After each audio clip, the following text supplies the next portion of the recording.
পাশাপাশি দুটো ছবি রাখবো আপনাদের সামনে, খড়দা এবং নৈহাটি। খড়দায় বিজেপির পরিবর্তন যাত্রায় ধুন্ধুমার, অন্যদিকে বিজেপির বাইক মিছিল ঘিরে তুলকালাম কাণ্ড বাজল নৈহাটিতে। খড়দায় বাইক মিছিল আটকে দেয় পুলিশ, মিছিল আটকানোয় বিজি রোডেই বসে পড়ে বিক্ষোভ দেখায় বিজেপি, আর অবস্থান বিক্ষোভে অবরুদ্ধ হয়ে পড়ে খড়দা।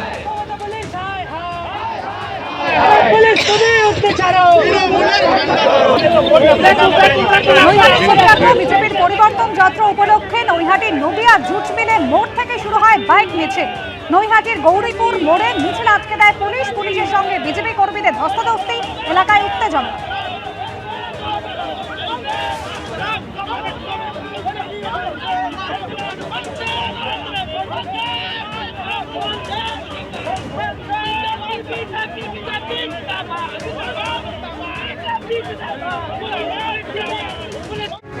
সামগ্রিক পরিস্থিতি নিয়ে জানবো, আমাদের প্রতিনিধি অরিত্রিক ভট্টাচার্য রয়েছেন আমাদের সঙ্গে। অরিত্রিক, যেভাবে যুদ্ধ পরিস্থিতি এগোচ্ছে, কবে তো থামবে তার তো কোনো নিশ্চয়তা নেই, এবং যেটা আশঙ্কা আরো বেশি, এর প্রভাব বিভিন্ন দেশে কিভাবে পড়তে চলেছে। যেরকম আমাদের দেশ, সেখানে কিন্তু গতকালই 60 টাকা বাড়লো রান্নার গ্যাস, পেট্রোপণ্যের দাম আরো বৃদ্ধি হতে পারে, আশঙ্কাও রয়েছে তার। একেবারেই তাই। দেখো, প্রাথমিকভাবে যে বিষয়টির দিকে অর্থনীতিবিদরা নজরে রাখছিলেন গত সপ্তাহে শেষ দিকে যখন এই যুদ্ধ পরিস্থিতি শুরু হলো, যে এই পরিস্থিতি কতটা স্থায়ী হয়। কারণ প্রাথমিকভাবে যেটা দেখেছিলাম আমরা, যে যুদ্ধের দ্বিতীয় দিনের মাথাতেই কিন্তু ইরানের সর্বোচ্চ নেতার মৃত্যু, এবং তার ফলে মনে করা হয়েছিল যে এই যুদ্ধের যে পরিস্থিতি সেটা হয়তো এর বেশি নাও এগোতে পারে বলে কেউ কেউ আশা প্রকাশ করছিলেন, কিন্তু সেটা কিন্তু হয়নি। যেটা দেখা যাচ্ছে যে আদার যে গালফ কান্ট্রিজগুলো রয়েছে, তার মধ্যে ইউএই রয়েছে, বাহরিন রয়েছে, কাতার রয়েছে, সেই জায়গাগুলোর যে ইউএস আর্মি বেস রয়েছে, যারা যে গালফ কান্ট্রিগুলো মূলত আমেরিকার সঙ্গে সদ্ভাব রেখে চলে, সেখানে কিন্তু বারবার আক্রমণ শানাচ্ছে ইরানের বাহিনী।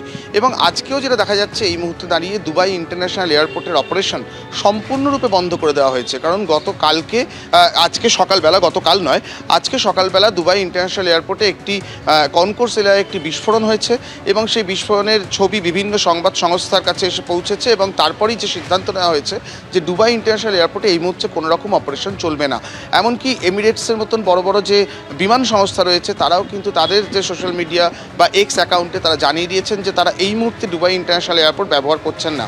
একই ছবি যেটা দেখা যাচ্ছে আবুধাবির ক্ষেত্রে, আবুধাবি থেকেও কিন্তু মুহুর্মুহু বিস্ফোরণের আওয়াজ পাওয়া যাচ্ছে, সেক্ষেত্রে সেই ইন্টারন্যাশনাল এয়ারপোর্টও কিন্তু বন্ধ হওয়ার আশঙ্কা রয়েছে।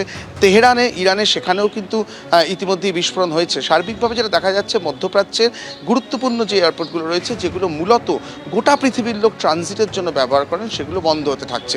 এটা গেল আকাশপথ। এবার যদি জলপথ হয়, সেখানে আমরা জানি হরমুজ প্রণালী থেকে শুরু করে বিভিন্ন জায়গায় এই মুহূর্তে অত্যন্ত ডিস্টার্বড অবস্থায় রয়েছে। তার ফলে জলপথে মূল যে বাণিজ্যটা হয়, সেটা কিন্তু তেলের বাণিজ্য। সেই তেলের বাণিজ্য কিন্তু সম্পূর্ণরূপে ক্ষতিগ্রস্ত হচ্ছে, এবং ইরান হরমুজ প্রণালী প্রায় বন্ধ করে দিয়েছে, বন্ধ করার সিদ্ধান্ত নিয়েছে। এবং সেক্ষেত্রে দেখা যাচ্ছে যে বিভিন্ন জায়গায় তৈলবাহী যে ভারী জাহাজগুলো রয়েছে, বড় জাহাজগুলো রয়েছে, সেগুলো আক্রান্ত হচ্ছে। খুব স্বাভাবিকভাবেই সেখান দিয়ে তেল নিয়ে যাওয়া আসা করা, সেটা কিন্তু বিপজ্জনক বলেই একাংশের লোকজন মনে করছেন। এবং তার যে ফলাফল যেটা দেখা যাচ্ছে, এই মুহূর্তে আমরা জানি যে ভারত রাশিয়া থেকে আগামী 1 মাসের জন্য হয়তো তেল নেবে, কিন্তু সেই তেলের পরিবহন খরচা, সেই পরিবহন খরচা কতটা বাড়বে। ইতিমধ্যেই যেটা দেখা যাচ্ছে, গ্যাসের একটা প্রভাব পড়েছে, গ্যাসের দাম অনেকটাই বেড়ে গিয়েছে। কিন্তু এই পরিস্থিতি বজায় থাকলে সার্বিকভাবে এই মূল্যবৃদ্ধির বিষয়টি আরও প্রকট হবে, এমনটাই আশঙ্কা করছেন অর্থনীতিবিদরা। এবিপি আনন্দ, এগিয়ে থাকে, এগিয়ে রাখে।